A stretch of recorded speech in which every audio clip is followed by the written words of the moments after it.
ಧರ್ಮಸ್ಥಳ ಅಪಾರ ಅಖಾಡಕ್ಕಿಳಿದ ಕೆಎಸ್ ಈಶ್ವರಪ್ಪ. ಕಾಶಿ ವಿಶ್ವನಾಥನ ಸನ್ನಿಧಿಯಿಂದ ಗಂಗಾ ಜಲ, ಕಾವೇರಿ ಜಲದಿಂದ ಶುದ್ಧಿ ಮಾಡಲು ಬಂದಿದ್ದೇವೆ. ಮಾಸ್ಕ್ ಮ್ಯಾನ್ ಬಂಧನಕ್ಕೆ ಈಶ್ವರಪ್ಪ ಒತ್ತಾಯ ಮಾಡಿದ್ದಾರೆ. ಬಂಧನ ಆಗಿದೆ. ರಿಪಬ್ಲಿಕ್ ಕನ್ನಡಕ್ಕೆ ಮಾಜಿ ಸಚಿವ ಈಶ್ವರಪ್ಪ ಹೇಳಿಕೆಯನ್ನು ಕೊಟ್ಟಿದ್ದಾರೆ. ಮಾಸ್ಕ್ ಮ್ಯಾನ್ ಬಂಧನ ಆಗಿದೆ. ಎಸ್ಐಟಿ ಕಸ್ಟಡಿಯಲ್ಲಿದ್ದಾರೆ ಅವರು.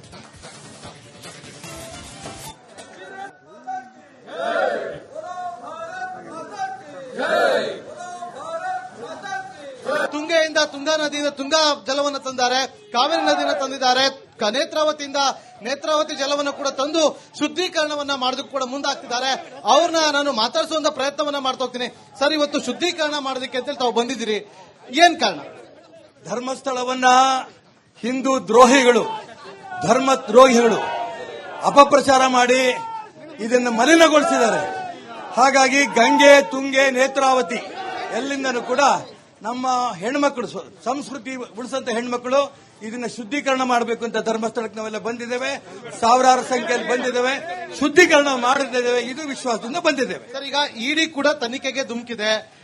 ಫಾರಿನ್ ಫಂಡಿಂಗ್ ಆಗಿದೆ ಅನ್ನೋ ಆರೋಪಗಳನ್ನ ಬಿಜೆಪಿ ಕೂಡ ಮಾಡ್ತಾ ಇದೆ. ಯೂಟ್ಯೂಬರ್ಗಳ ಮೇಲೂ ಕೂಡ ಈಗ ಕಂಪ್ಲೇಂಟ್ ಗಳನ್ನ ಕೊಡುವಂತ ಕೆಲಸಗಳಾಗ್ತಾ ಇದೆ. ಷಡ್ಯಂತ್ರ ನಡೆದಿದೆ ಅನ್ನೋ ಆರೋಪಗಳು. ತಾವೇನ್ ಹೇಳ್ತೀರಿ? ಷಡ್ಯಂತ್ರ ನಡೆದಿರೋದ್ರ ಬಗ್ಗೆ ಯಾವ ಅನುಮಾನನೂ ಕೂಡ ಇಲ್ಲ. ಇವತ್ತು ನಿನ್ನೆದೆಲ್ಲ 14 ವರ್ಷದಿಂದ ಷಡ್ಯಂತ್ರ ಮಾಡ್ಕೊಂಡು ಬಂದಿದ್ದಾರೆ.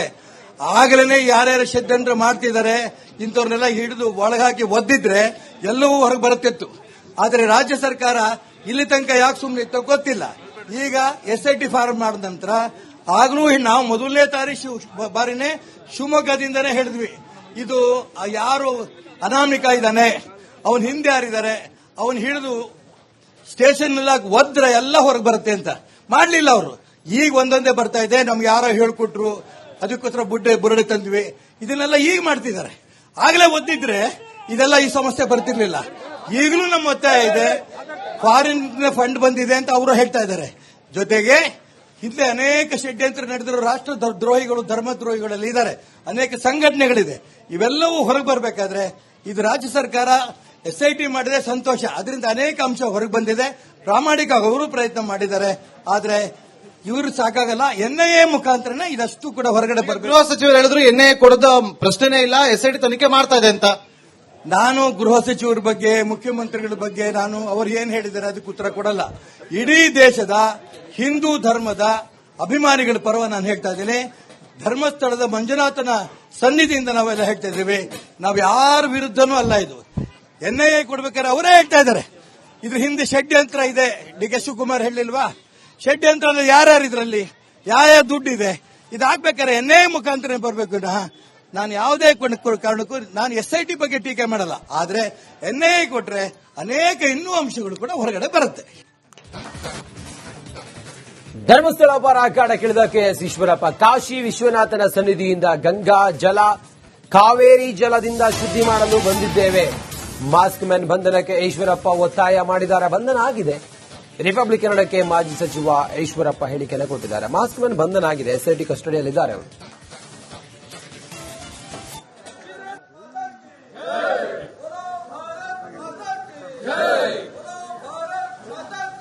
ತುಂಗೆಯಿಂದ ತುಂಗಾ ನದಿಯಿಂದ ತುಂಗಾ ಜಲವನ್ನು ತಂದಿದ್ದಾರೆ. ಕಾವೇರಿ ನದಿಯನ್ನು ತಂದಿದ್ದಾರೆ. ನೇತ್ರಾವತಿಯಿಂದ ನೇತ್ರಾವತಿ ಜಲವನ್ನು ಕೂಡ ತಂದು ಶುದ್ಧೀಕರಣವನ್ನ ಮಾಡೋದಕ್ಕೆ ಕೂಡ ಮುಂದಾಗ್ತಿದ್ದಾರೆ. ಅವ್ರನ್ನ ನಾನು ಮಾತಾಡಿಸುವಂತ ಪ್ರಯತ್ನವನ್ನ ಮಾಡ್ತಾ ಹೋಗ್ತೀನಿ. ಸರ್, ಇವತ್ತು ಶುದ್ಧೀಕರಣ ಮಾಡೋದಕ್ಕೆ ಅಂತೇಳಿ ತಾವು ಬಂದಿದ್ದೀರಿ, ಏನ್ ಕಾರಣ? ಧರ್ಮಸ್ಥಳವನ್ನ ಹಿಂದೂ ದ್ರೋಹಿಗಳು, ಧರ್ಮ ದ್ರೋಹಿಗಳು ಅಪಪ್ರಚಾರ ಮಾಡಿ ಇದನ್ನು ಮಲಿನಗೊಳಿಸಿದ್ದಾರೆ. ಹಾಗಾಗಿ ಗಂಗೆ, ತುಂಗೆ, ನೇತ್ರಾವತಿ ಎಲ್ಲಿಂದನೂ ಕೂಡ ನಮ್ಮ ಹೆಣ್ಮಕ್ಳು, ಸಂಸ್ಕೃತಿ ಉಳಿಸಂತ ಹೆಣ್ಮಕ್ಳು ಇದನ್ನ ಶುದ್ಧೀಕರಣ ಮಾಡಬೇಕು ಅಂತ ಧರ್ಮಸ್ಥಳಕ್ಕೆ ನಾವೆಲ್ಲ ಬಂದಿದ್ದೇವೆ. ಸಾವಿರಾರು ಸಂಖ್ಯೆಯಲ್ಲಿ ಬಂದಿದ್ದೇವೆ. ಶುದ್ಧೀಕರಣ ಮಾಡಿದ್ದೇವೆ. ಇದು ವಿಶ್ವಾಸದಿಂದ ಬಂದಿದ್ದೇವೆ. ಸರ್, ಈಗ ಇಡಿ ಕೂಡ ತನಿಖೆಗೆ ಧುಮುಕಿದೆ. ಫಾರಿನ್ ಫಂಡಿಂಗ್ ಆಗಿದೆ ಅನ್ನೋ ಆರೋಪಗಳನ್ನ ಬಿಜೆಪಿ ಕೂಡ ಮಾಡ್ತಾ ಇದೆ. ಯೂಟ್ಯೂಬರ್ಗಳ ಮೇಲೂ ಕೂಡ ಈಗ ಕಂಪ್ಲೇಂಟ್ ಗಳನ್ನ ಕೊಡುವಂತ ಕೆಲಸಗಳಾಗ್ತಾ ಇದೆ. ಷಡ್ಯಂತ್ರ ನಡೆದಿದೆ ಅನ್ನೋ ಆರೋಪಗಳು. ತಾವೇನ್ ಹೇಳ್ತೀರಿ? ಷಡ್ಯಂತ್ರ ನಡೆದಿರೋದ್ರ ಬಗ್ಗೆ ಯಾವ ಅನುಮಾನನೂ ಕೂಡ ಇಲ್ಲ. ಇವತ್ತು ನಿನ್ನೆದೆಲ್ಲ 14 ವರ್ಷದಿಂದ ಷಡ್ಯಂತ್ರ ಮಾಡ್ಕೊಂಡು ಬಂದಿದ್ದಾರೆ. ಆಗಲೇ ಯಾರ್ಯಾರು ಷಡ್ಯಂತ್ರ ಮಾಡ್ತಿದ್ದಾರೆ ಇಂಥವ್ರನ್ನೆಲ್ಲ ಹಿಡಿದು ಒಳಗಾಕಿ ಒದ್ದಿದ್ರೆ ಎಲ್ಲವೂ ಹೊರಗೆ ಬರುತ್ತಿತ್ತು.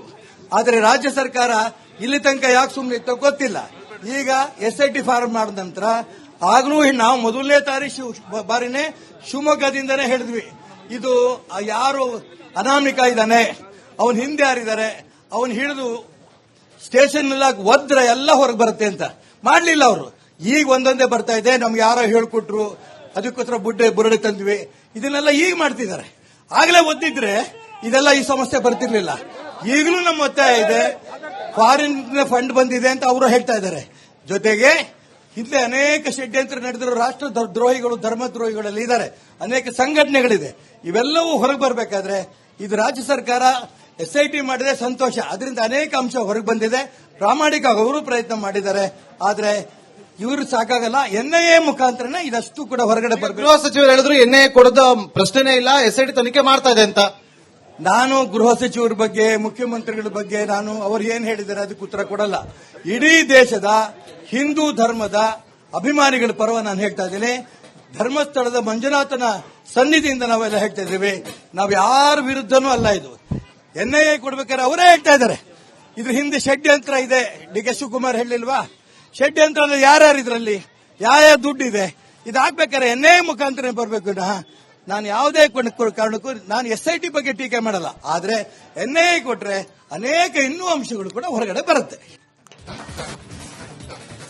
ಧರ್ಮಸ್ಥಳ ಅಪರ ಅಖಾಡಕ್ಕಿಳಿದ KS ಈಶ್ವರಪ್ಪ, ಕಾಶಿ ವಿಶ್ವನಾಥನ ಸನ್ನಿಧಿಯಿಂದ ಗಂಗಾ ಜಲ, ಕಾವೇರಿ ಜಲದಿಂದ ಶುದ್ಧಿ ಮಾಡಲು ಬಂದಿದ್ದೇವೆ. ಮಾಸ್ಕ್ ಮ್ಯಾನ್ ಬಂಧನಕ್ಕೆ ಈಶ್ವರಪ್ಪ ಒತ್ತಾಯ ಮಾಡಿದ್ದಾರೆ. ಬಂಧನ ಆಗಿದೆ. ರಿಪಬ್ಲಿಕ್ ಕನ್ನಡಕ್ಕೆ ಮಾಜಿ ಸಚಿವ ಈಶ್ವರಪ್ಪ ಹೇಳಿಕೆಯನ್ನು ಕೊಟ್ಟಿದ್ದಾರೆ. ಮಾಸ್ಕ್ ಮ್ಯಾನ್ ಬಂಧನ ಆಗಿದೆ, SIT ಕಸ್ಟಡಿಯಲ್ಲಿದ್ದಾರೆ ಅವರು.